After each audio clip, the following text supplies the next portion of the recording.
Fala pessoal, mais uma semana iniciando com queda no Ibovespa, tá? Então já estamos aqui praticamente um mês numa forte tendência de queda e a gente sabe que Bolsa de Valores é isso, a oscilação ela acontece, o investidor de longo prazo ele se mantém comprado em bons ativos e vai ser remunerado, obviamente com ganho patrimonial e também com dividendos, mas no curto prazo, pessoal, o que a gente deve ver é muita oscilação. Mas eu tô aqui para te falar exatamente por que isso está acontecendo. Pessoal, principalmente ter uma noção do impacto da desaceleração do crescimento da China no resultado das principais commodities. Então, quando a gente olha para o resultado da Ferbasa ou até mesmo para o resultado da Vale, a gente vê certo nível de deterioração nos números. Então, tanto uma queda no volume vendido e uma queda também nos preços médios realizados. E acaba que, quando a gente fala de commodity, a China ela tem um peso muito grande na nossa economia, porque é o nosso principal parceiro comercial. Quando a gente analisa que os países com maiores participações nas exportações brasileiras, a China ela figura em primeiro lugar e muito acima do segundo lugar, que é os Estados Unidos. Então, enquanto a China tem uma participação de 31%, os Estados Unidos têm uma participação de apenas 11%. Então, qualquer problema que acontecer na China, não tem jeito, vai acabar resvalando aqui na nossa economia, principalmente no setor de commodities. Pessoal, então nesse vídeo a gente vai dar uma olhada no cenário macroeconômico, vamos tentar entender se as oscilações elas podem continuar acontecendo no médio prazo e qual que tem que ser a postura do investidor de longo prazo em cenários como esse. Se esse vídeo te ajudar, eu peço que você fortaleça o meu canal se inscrevendo, deixando o seu like, comentando o que você está comprando atualmente em Bolsa de Valores. Pessoal, o primeiro ponto-chave para a gente entender as flutuações de preço da nossa economia é olhar principalmente para a economia chinesa, já que é o nosso grande parceiro comercial. Pessoal, então como a maioria de vocês já deve saber, a China tinha no passado uma política de natalidade extremamente restritiva, né? Tinha condições muito especiais para você conseguir ter filho, para você conseguir ter mais de um filho, tá? E essas políticas adotadas há 10, 15, 20 anos atrás, vêm agora impactando de maneira muito negativa na economia chinesa. Já que depois de décadas de um rígido controle de natalidade, a China, que é o país mais populoso do mundo, enfrenta agora uma crise demográfica. Ou seja, eles estão com a força de trabalho envelhecendo, a economia agora está em desaceleração e o menor crescimento populacional em décadas. Só essa política de controle da natalidade, denominada política do filho único, ela começa a vigorar em 1980 e dura até o ano de 2015. Então a gente está falando aqui de 35 anos de política de forte controle da natalidade, tá?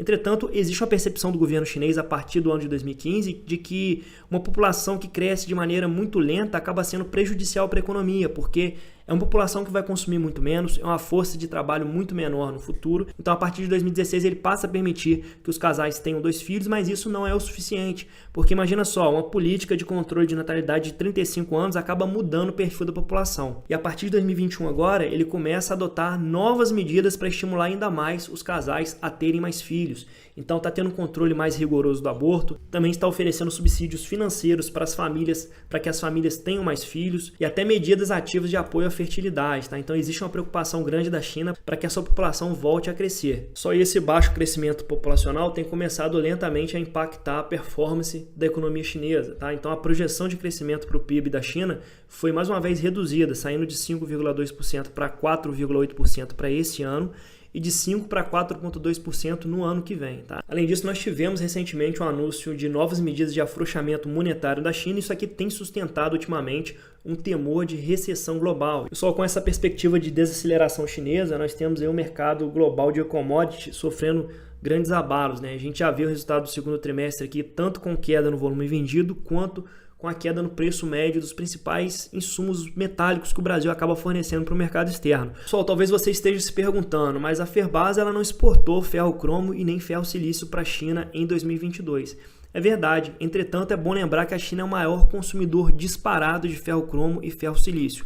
Se você tem o maior consumidor global consumindo muito menos, o que vai acontecer no mercado? Haverá uma oferta que vai continuar grande, entretanto uma demanda que está crescendo muito menos, ou seja, vai ter excesso desses produtos no mercado. Automaticamente, o que a gente deve ver é uma queda no preço médio desses produtos. E é justamente isso que a gente vê no resultado do segundo trimestre da Ferbasa. Então a Ferbasa apresentou queda no EBITDA ajustado, no lucro líquido e também na margem EBITDA. Tá? E a própria empresa destaca que houve declínio de 7,4% no volume de vendas de ferro-ligas e, além disso, também houve redução de 4,8% no preço médio. Então, caiu tanto o volume de vendas quanto o preço médio. Em contrapartida, o CPV ele continua elevado, por isso que a margem ela foi um pouco pressionada aqui. Entretanto, pessoal, a gente está olhando para um cenário de médio prazo, né?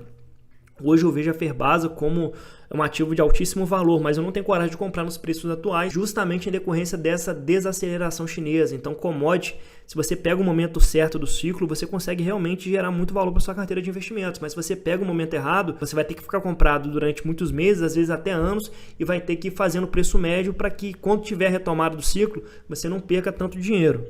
No caso da Vale, a gente vê que ela conseguiu até mesmo aumentar o volume vendido, entretanto, quando a gente olha para o preço médio realizado, ele caiu bastante, então saiu de 137 dólares no segundo TRI de 2022, caindo para 125 dólares no primeiro TRI de 2023, e agora no segundo trimestre ele cai para 111 dólares. Então, apesar de ter tido sim uma alta significativa no volume de vendas, a gente vê o preço médio em declínio. E é por isso que a Vale vem apresentando uma queda, principalmente aqui no EBITDA ajustado. E com essa perspectiva de crises imobiliárias acontecendo na China, isso acaba aumentando ainda mais a preocupação com a desaceleração econômica. Então a gente sabe que um dos insumos básicos da construção civil acaba sendo o minério de ferro. Então, se está havendo uma desaceleração econômica, e principalmente com crises imobiliárias, a tendência é que a gente deve continuar vendo as nossas commodities metálicas aqui no Brasil em tendência de queda. Além dessa perspectiva de desaceleração chinesa, nós temos um ciclo de aperto monetário acontecendo nos Estados Unidos. Então, provavelmente, os juros americanos eles devem continuar subindo na próxima reunião.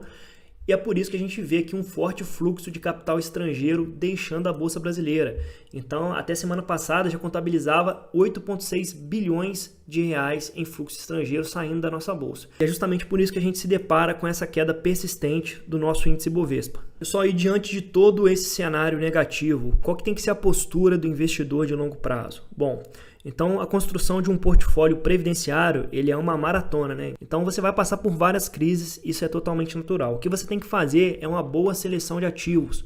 Buscar ativos de setores mais perenes, com vantagens competitivas, ativos que vão durar ao longo dos anos.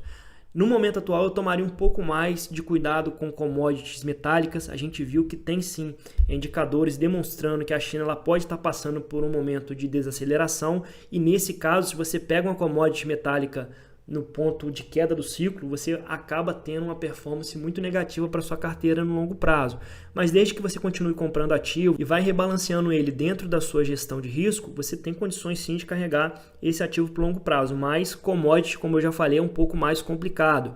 O ideal é que você configure sua carteira com a base mais sólida em setores mais perenes da economia, um setor financeiro, um setor de energia elétrica, setor de saúde, mas você pode ter sim uma ponta em empresas comoditizadas, são empresas que acabam trazendo muito valor a longo prazo, mas tem que ter paciência porque no caso das commodities a gente sabe, elas oscilam muito mais do que uma empresa do setor de energia elétrica ou do que um banco. Meu amigo, espero que você tenha gostado desse vídeo. Se você gostou, não esquece de deixar o seu like e um comentário para me ajudar. Até o próximo vídeo.